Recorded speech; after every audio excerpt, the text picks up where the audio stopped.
Hello everyone, welcome to For Nurses Preparation YouTube channel. I am Ritu. Let's start with today's topic, that is blood related key points. It's a very important topic. So let's start it. First point is RH antigen found upon RBC. RH antigen जो होता है वो RBC के ऊपर पाया जाता है. Next point is universal donor is O negative. O negative को हम universal donor कहते हैं. Next point is INR. INR stands for International Normalized Ratio. INR की full form होती है International Normalized Ratio. Next point is PTT. PTT stands for Partial Thromboplastin Time. PTT की full form है Partial Thromboplastin Time. Next point is INR, that is International Normalized Ratio. वॉरफ्रेन के level को नापने के लिए use किया जाता है. वहीं पीटीटी यानी पार्शियल थ्रोम्बोप्लास्टिन टाइम हेपेरिन के लेवल को नापने के लिए यूज किया जाता है. Next point is malignancy of lymph node is called Hodgkin's disease. Malignancy होती है लिम्फ नोड में, उसे हम हॉटकिंस डिजीज के नाम से जानते हैं. Next point is megaloblastic anaemia is caused due to deficiency of folic acid. Megaloblastic anaemia folic acid की डेफिशिएंसी यानी कमी के कारण होता है. Next point is blood is 7.342 in pH. That is, blood is slightly alkaline. Next point is blood contains average 55% of straw colored liquid called plasma. Blood में 55% straw coloured का liquid पाया जाता है जिसे हम प्लाज्मा कहते हैं. Next point is blood plasma contain 90% of water. Blood plasma में 90% ऑफ वाटर प्रेजेंट होता है. Next point is normal cholesterol level of blood is up to 200 mg per dl.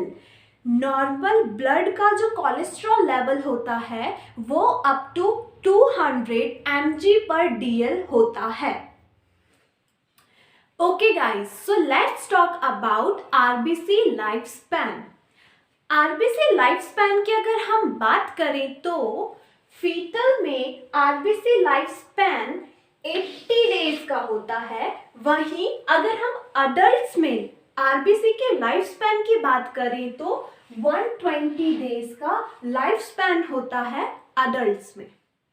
Next point is bilirubin is yellow coloured pigment in bile.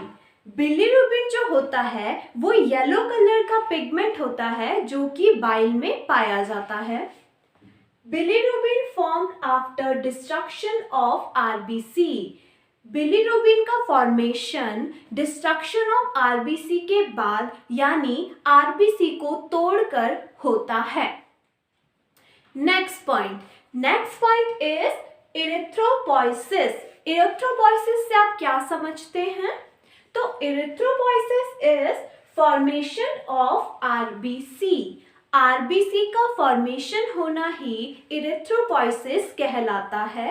वहीं erythropoiesis occurs in late 3 months of uterine life and whole extrauterine life. Erythropoiesis late 3 month of uterine life में बनना start हो जाता है और वो whole life में बनता है. Next point is bilirubin level. Normal bilirubin level is 0.2 to 1 mg per dl.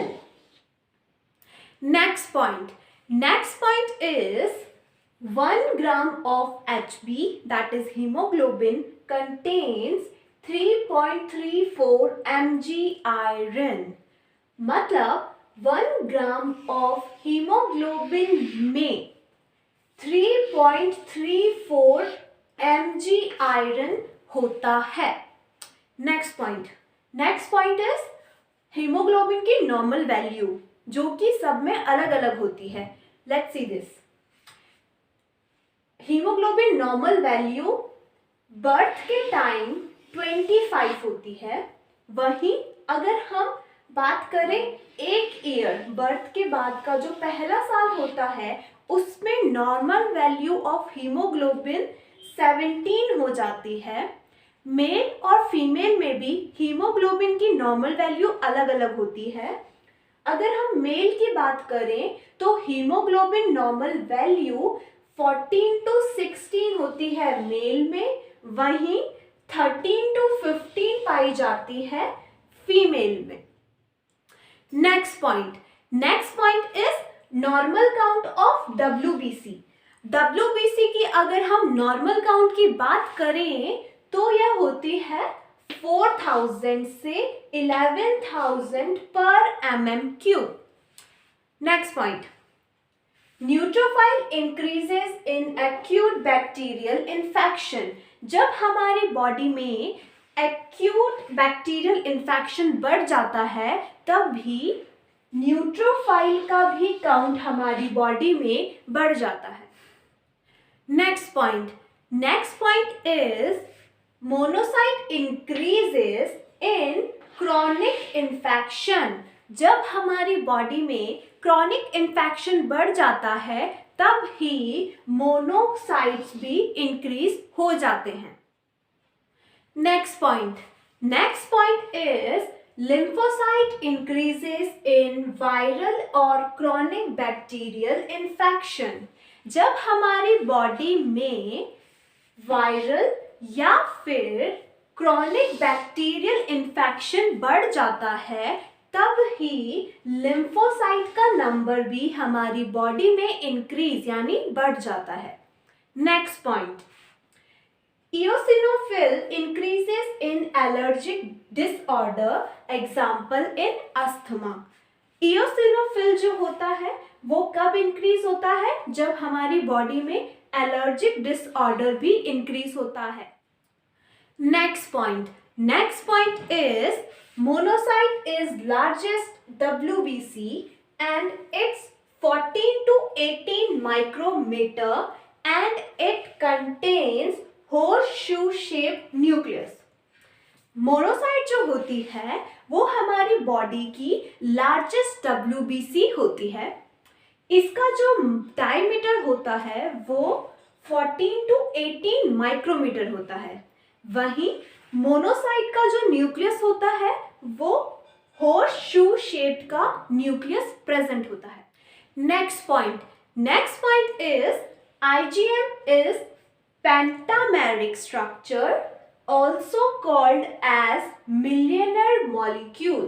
IgM को हम पेंटामेरिक स्ट्रक्चर भी कहते हैं, वहीं इसे हम मिलियनर मॉलिक्यूल के नाम से भी जानते हैं. Next is an haematocrit value. Let's see this. Average in male it is 45%. Female की अगर बात करें तो it is average of 42%. That is an haematocrit value in female is average 42%. वहीं अगर हम न्यूबॉर्न की बात करें तो उसका एन हेमेटोक्रिट वैल्यू होगा 51%.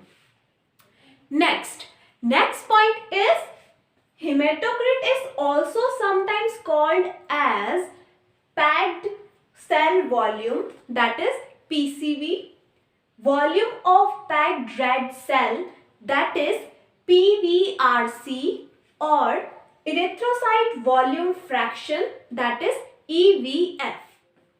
Next point is percentage of total blood volume occupied by RBC called hematocrit or PCV. कितना परसेंटेज टोटल आरबीसी ने ऑक्यूपाइड किया है ब्लड का, उसे हम हेमेटोक्रिट और पीसीवी कहते हैं. नेक्स्ट और 28 point is increase in WBC is suspected to infection.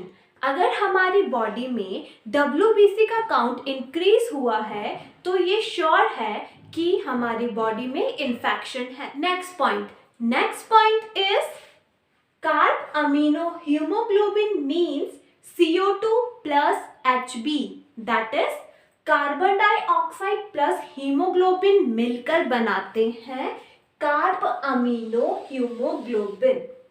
Next point is carboxy haemoglobin means CO plus HB, that is carbon monoxide plus hemoglobin. Carbon monoxide plus hemoglobin is equals to carboxyhemoglobin. Next point is normal ESR stands for erythrocyte sedimentation rate. Let's see this. 5 mm in 1 hour in male, 7 mm in 1 hour in female, 2 mm in 1 hour in infant. Next point is lack of O2 in body is called hypoxia या anoxia. Body में oxygen की कमी होना उसे हम hypoxia या anoxia कहते हैं. Let's see next point, that is point number 34. Condition caused due to insufficient intake of O2, that is oxygen, is called asphyxia. जब हमारी बॉडी में insufficient ऑक्सीजन का इंटेक होता है, मतलब ऑक्सीजन के इंटेक में कमी होती है, तो उस कंडीशन को हम एस्फाइशिया कहते हैं. Next point is Z-track method of injection used for IM injection and drugs that causing skin irritation. Z-track method injection तब यूज किया जाता है जब इंजेक्शन इंट्रामस्कुलर लग रहा हो या फिर उन ड्रग्स में यूज किया जाता है जो कि स्किन इरिटेशन कॉज करते हैं. 36 number point is after using Z-track technique, never rub the injection site. Z-track technique को यूज करने के बाद इंजेक्शन वाली साइट को कभी भी रब नहीं किया जाता है. Next point, in microcystic anaemia RBC size is less than 7.2 micrometre. Microcystic anaemia में RBC का साइज 7.2 माइक्रोमीटर होता है. Next point is in hypochromic anemia, amount of hemoglobin in 1 RBC is below 30 picogram. जब हाइपोक्रोमिक एनीमिया होता है तो उसमें haemoglobin RBC के अंदर बिलो मतलब लेस देन 30 पिकोग्राम प्रेजेंट होती है. Next point is folic acid in megaloblastic anemia and to prevent neural tube defect. megaloblastic में folic acid होता है किस लिए? To prevent neural tube defect. Next point is IG. Ig is a most abundant immunoglobulin found. Next point is T lymphocyte. T lymphocyte provide cellular immunity. T lymphocyte cellular immunity provide करता है. Next point is B lymphocyte. B lymphocyte provide humoral immunity. B lymphocyte humoral immunity provide करता है. Next point is thrombocytopenia. Means abnormal decrease of number of platelets. Abnormal decrease number of platelets में होना, इसको हम thrombocytopenia कह सकते हैं. Next point is thrombocytosis. Means increase in number of platelets. Platelets के नंबर में इंक्रीज होना, उसे हम थ्रोम्बोसाइटोसिस कहते हैं. Next point is blood platelet count, which is 1,50,000 to 4,50,000 cell per mm cube. Blood में प्लेटलेट काउंट्स का नंबर होता है 1,50,000 से 4,50,000 सेल पर mm cube. Next or last point of this video is tissue plasminogen activator, that is TPA, is enzyme that dissolve blood clots. Tissue plasminogen activator एक enzyme है जो कि ब्लड क्लॉट को डिसॉल्व करता है. I hope you all like this video. If you like it, hit the like button, share and subscribe to our YouTube channel. Thank you.